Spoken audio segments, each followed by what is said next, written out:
Mitos versus fakta, flu burung H5N1. Soal flu burung, hoaxnya banyak. Mana yang benar? Mitos 1, nular dari manusia ke manusia gampang. Fakta, penularan antar manusia masih langka.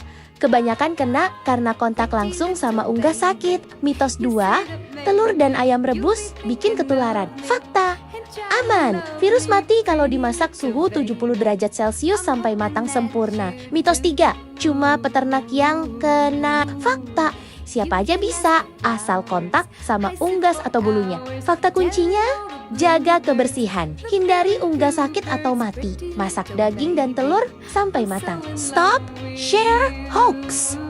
Kalau ada gejala tambah riwayat kontak unggas, langsung lapor ke dokter atau ARES ya.